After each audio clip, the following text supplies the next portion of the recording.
9th supply वालों परेशान नहीं होना, हम लिम्स वाले, लर्न विद लिम्स वाले आपके साथ हैं, इंशाल्लाह आपको गेस देंगे। इंग्लिश वाले पेपर के लिए बच्चे परेशान थे कि नए सिलेबस वालों को दे दी, हमें भी गेस दें, तो टेंशन ना लें। मैंने इस पे एक वीडियो बना दी है, इसमें कौन-कौन से अहम सवालात हैं आप लोगों के, वो उसका डिस्क्रिप्शन के अंदर लिंक भी मौजूद है। जल्दी से जाके उस वीडियो को देख लें, हमारे व्हाट्सएप चैनल को फॉलो कर लें। थोड़ा-सा मैं बता दूँ आपको जल्दी-जल्दी से, आप लोगों के सिर्फ 3 सवाल तब्दील हैं, बाकी सारा आपको ऑलरेडी गेस हम भेज चुके हैं व्हाट्सएप चैनल के ऊपर, जल्दी से जाके फॉलो करें। वो कौन-कौन से, दूसरा सवाल, तीसरा सवाल और चौथा सवाल, ये आपके सिर्फ 3 चेंज हैं।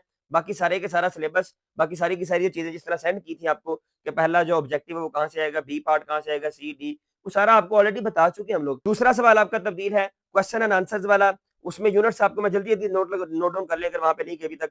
पहला, तीसरा, 7वां, 10वां और 11वां यूनिट, इनमें से आप लोगों ने क्वेश्चंस कर लेने हैं, इनके आपको क्वेश्चन आंसर जो है पेपर में आएंगे इंशाल्लाह, और आपका पेपर पूरा हो जाएगा इसमें। क्वेश्चन नंबर 3 तब्दील है ट्रांसलेशन वाला, इंग्लिश टू उर्दू आपने ट्रांसलेशन करनी है।